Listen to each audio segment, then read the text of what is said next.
सीता समारोपित्वा विभागम पाणौ मासायिक चारु चापम नमामि रामं रघुवंशनाथम। हे प्रभु, हे दीनानाथ, इस माया की नगरी में, मृतलोक के लीला सागर में आज इतवार का दिन है और इस प्रयागराज की धरती पर 144 साल महाकुंभ का जो पर्व हम लोग मना रहे हैं। हम लोग इस लीला सागर में धरती पर आए हैं। इस धरती के सागर में हम लोग घूम रहे हैं, टहल रहे हैं, लीलाएं देख रहे हैं, लीलाएं सुन रहे हैं, लीलाएं समझ रहे हैं। लीला के सागर में, भागवत महापुराण में, रामचरितमानस में और हजारों ग्रंथों के बीच में हम लोग पढ़ते पढ़ते हम लोगों को उम्र दादा आजा परपाजा सब लोग आए और गए, चले गए।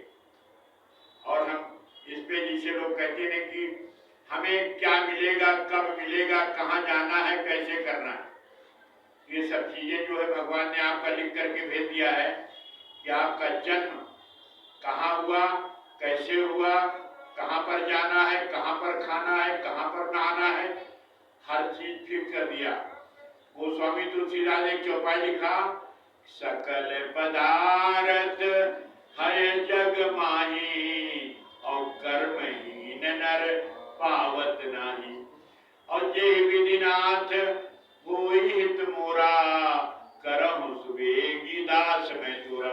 हे भगवान, जिस तरह इस धरती पर सब कुछ उपलब्ध है, हर चीज, कोई ऐसा नहीं जो नहीं है, लेकिन जो इंसान यहाँ पर पा रहा है उसकी किस्मत पे वही पा रहा है। ऐसा नहीं हर आदमी को मिल रहा है, लेकिन हम लोगों का कर्म जरूर है कि जिस तरह हे प्रभु दीनानाथ मेरा कल्याण हो, उसी तरह से हमें रास्ता बताओ।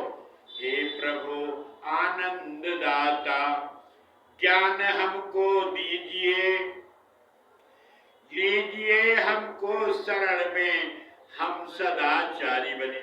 हमें आपको हर तरफ से, अपने से बड़े बुजुर्गों का सम्मान करना चाहिए, अपने माता पिता परिवार का। जिस घर में नारी का जो करे सम्मान हो बने महान, जिस घर में नारी का हो सम्मान हो बने लक्ष्मीवान, जिस घर में नारी का हो सम्मान हो बने महान। इस धरती पर जितने भी लोग हैं, नारी की वजह से हमारे इस पुराण किताबों में गोस्वामी तुलसीदास की भी लीला है, वहाँ भी उनको भी डांट मिली, तब उन्होंने अपने में प्रेम में खो करके कैसे मुर्दा को नाव समझ करके पार होते हैं। तो नारी एक ऐसी है जो धरती माता है हमारे, जिनके इस प्रांगण से क्या क्या चीज नहीं उत्पन्न होता, हम लोग उसको खा करके जीते हैं, बड़े होते हैं। और हमारे जीवन में बहुत सी चीजें हैं, बहुत सी लीलाएं हैं, बहुत से सागर हैं। इसको मेला प्रयागराज में इतने लोग आ रहे हैं, जो लोग नहीं आए हैं।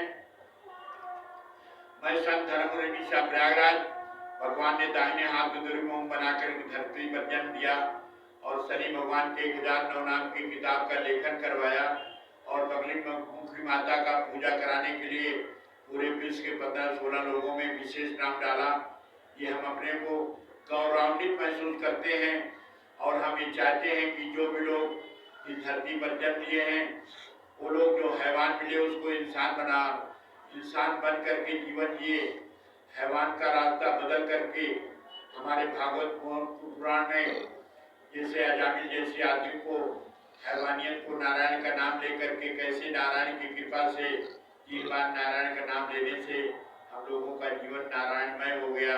और हम सबको ये उपदेश देते हैं, संदेश देते हैं कि आप जहाँ भी हो, जैसे भी हो, अपने मन में भजमन नारायण नारायण नारायण, भजमन नारायण नारायण नारायण, श्रीमन नारायण नारायण नारायण, नारायण नारायण नारायण, भजमन नारायण नारायण नारायण। नारायण हमारे पालनहार हैं, नारायण हमारे जीवन को हर तरफ से सुख देते हैं, सब हमारे जीवन में हर खुशियों की बरसात करते हैं।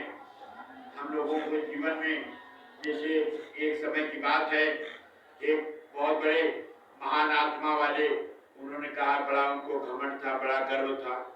उन्होंने कहा मैं जाके यमराज से पूछता हूं कि मेरी मौत कब होगी। यमराज ने कहा कि मुझे तो आर्डर मिलता है, विधाता की तरफ से आता है, तो हम आपको मौत देने का तो मैं कुछ नहीं कर सकता। यमराज भी गए उधर, भगवान विष्णु के गढ़ भी गए, उधर से भगवान विष्णु का संदेश आ गया।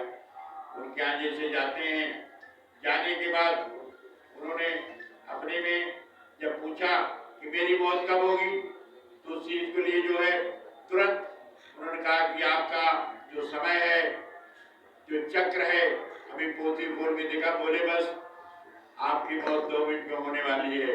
बोले मैं तो पूछने आया था, अगर पूछने नहीं, यमराज और ये भगवान विष्णु के सारे गण को इसी समय इकट्ठा होना था, पूछने आया तुम्हें। इसलिए जिसकी जब मौत होना होगा, हफ्ते में 7 दिन होता, 7 दिन के अंदर ही हमारी मौत होगी।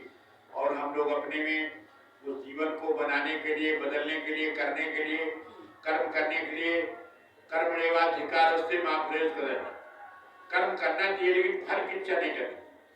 फल की इच्छा करोगे, भगवान कहता है कि जैसा कर्म करेगा वैसा फल देगा, भगवान ये है गीता का ज्ञान। वो सब चीजें हैं